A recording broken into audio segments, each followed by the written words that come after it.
উমর রাদিয়াল্লাহু আনহুর মতো মানুষ নবীর কাছে এসে বলছেন সাল্লাল্লাহু আলাইহি ওয়াসাল্লাম, ইয়া রাসূলুল্লাহ ওয়াল্লাহি লা উহিব্বুক, আল্লাহর কসম করে বলছি আমি আপনাকে অনেক মহব্বত করি, ইল্লা মিন নাফসি, আমার নফসের চেয়ে বেশি না, মানে আমি আমার জানের চাইতে আপনাকে বেশি মহব্বত করি না। কথা কি বুঝতে পারতেন কি? মানে আমি আপনাকে অনেক মহব্বত করি ইয়া রাসূলুল্লাহ, সব কিছু থেকে বেশি মহব্বত করি, কিন্তু আমার নিজের জানের চেয়ে বেশি না। নবী সাল্লাল্লাহু আলাইহি ওয়াসাল্লাম বলছেন, লা ইয়া ওমর, এখনো মুমিন হওনি ওমর। কাকে বলছেন? কাকে বলছেন?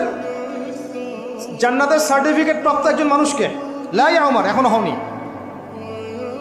তখন নবী সাল্লাল্লাহু আলাইহি ওয়াসাল্লামকে তিনি একটু পরে আবার বলছেন, ইয়া রাসূলুল্লাহ ওয়াল্লাহি আলান, এখন লা হাব্বা ইলাইয়া মিন কুল্লি শাই হাত্তা মিন নাফসি, এখন থেকে আপনি আমার কাছে সবচেয়ে বেশি প্রিয় সব কিছু থেকে, এমনকি আমার নফসের থেকেও বেশি প্রিয়। তখন নবীজি বলছেন, আলান ইয়া ওমর, হ্যাঁ এখন ওমর, এখন তুমি মুমিন হলে।